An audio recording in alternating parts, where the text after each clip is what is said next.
warahmatullahi wabarakatuh. Selamat siang semuanya. Saya Abdar Ibrahim Putra. Di sini saya akan sedikit menjelaskan bagaimana pengadministrasian asesmen BK non-tes, yaitu mengenai AUM PTSDL.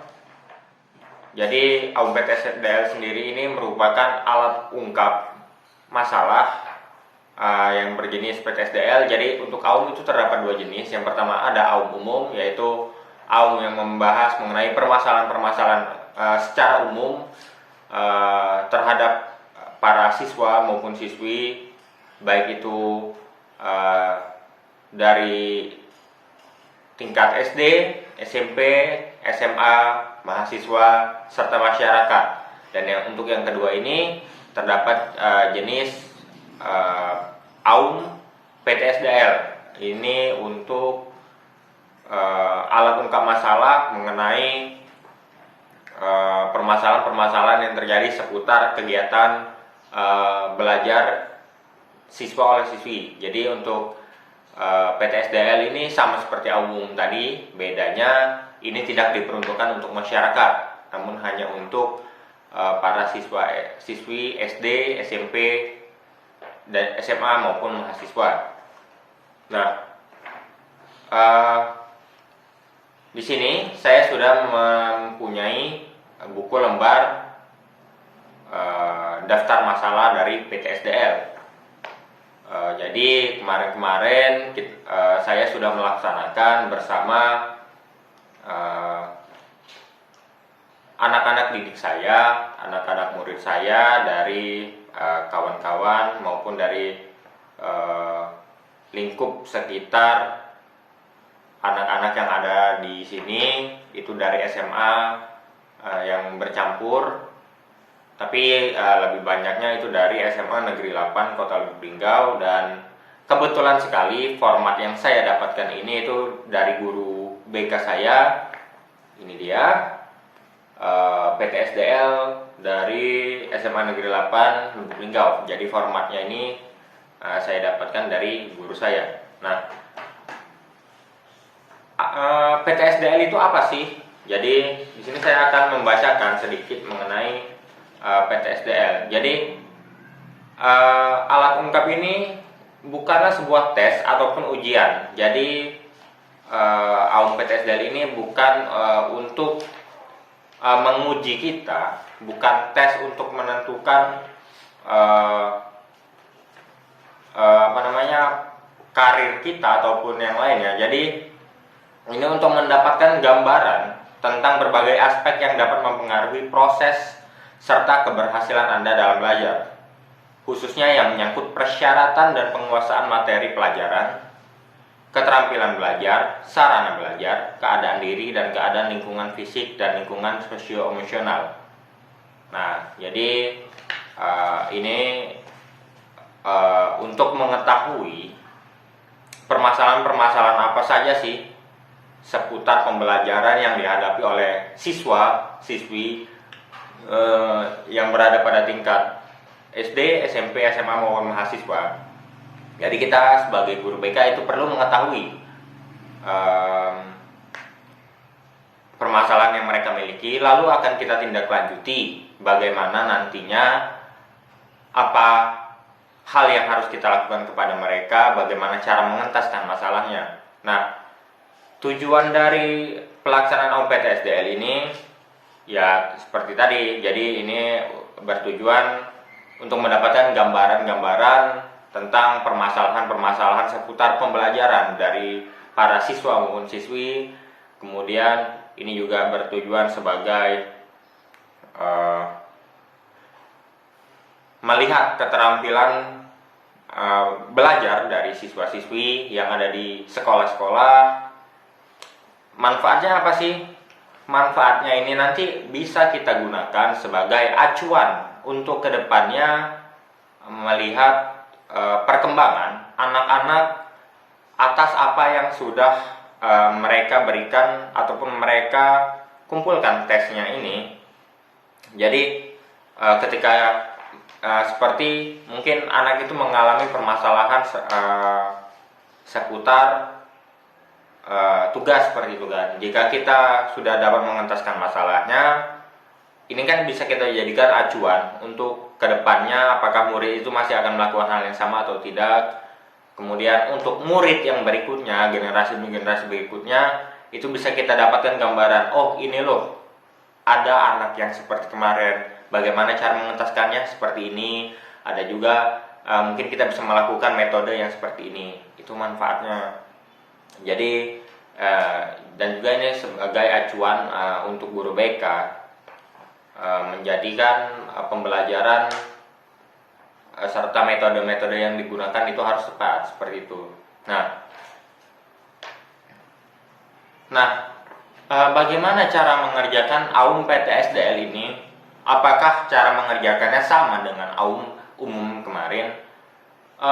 Jadi sebenarnya untuk pengerjaannya itu sama, jenisnya itu sama, hanya saja AUM umum kemarin itu hanya untuk menanyakan permasalahan-permasalahan umum yang dialami oleh siswa, dan itu tidak semua permasalahan itu harus Anda isi seperti itu kan, harus kita isi. Jadi seperti kemarin saya menggunakan format SMA itu terdapat 225 soal. Jadi dari 225 soal itu tidak semuanya harus diisi penuh.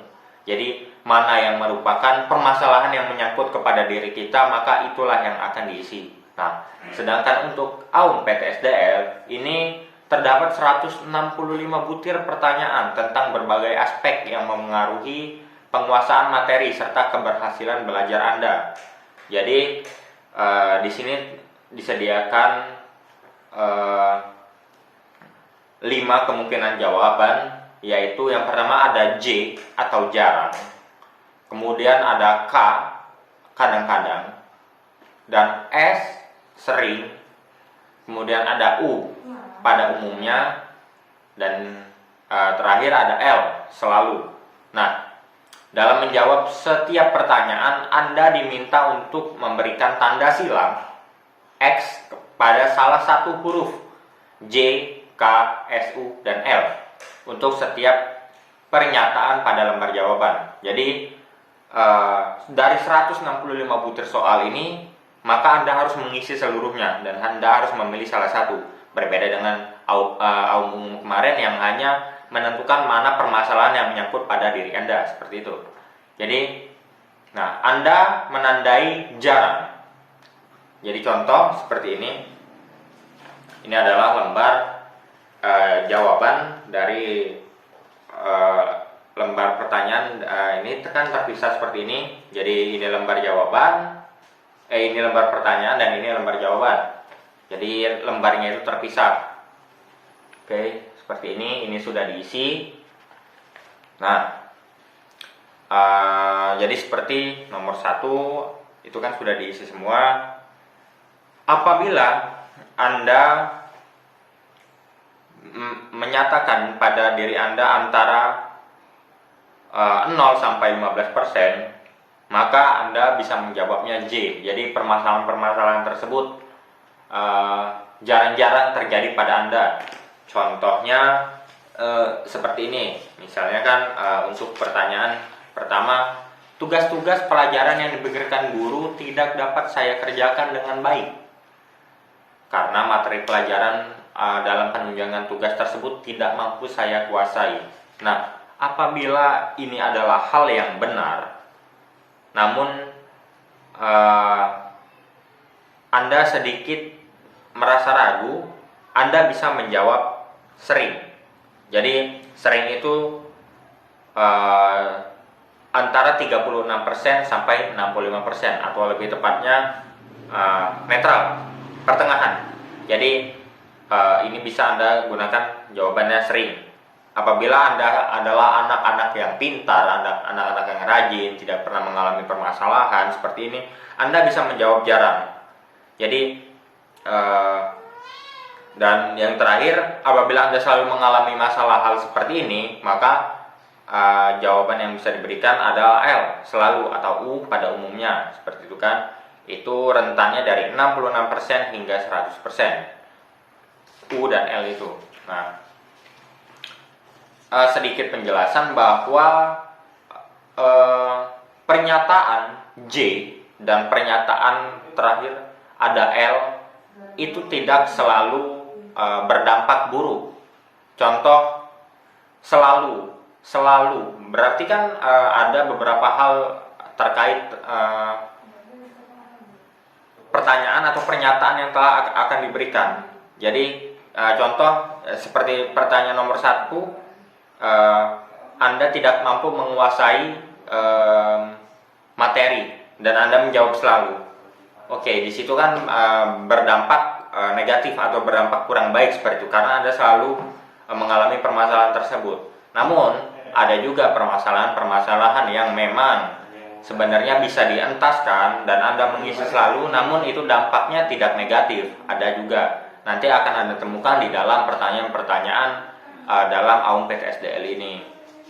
Nah, itu tadi cara mengerjakan dari AUM PTSDL ini. Jadi Anda harus bekerja secara cermat dan teliti. Jangan ada satupun pertanyaan yang dilewati atau tidak terjawab atau salah mencantumkan jawabannya. Jika hal-hal ini mungkin Anda masih ragu, Anda boleh bertanya kepada guru pembimbing atau kepada petugas yang sedang melaksanakan AUM PTSDL ini. Mungkin hanya itu saja. Sekian dari saya. Assalamualaikum warahmatullahi wabarakatuh.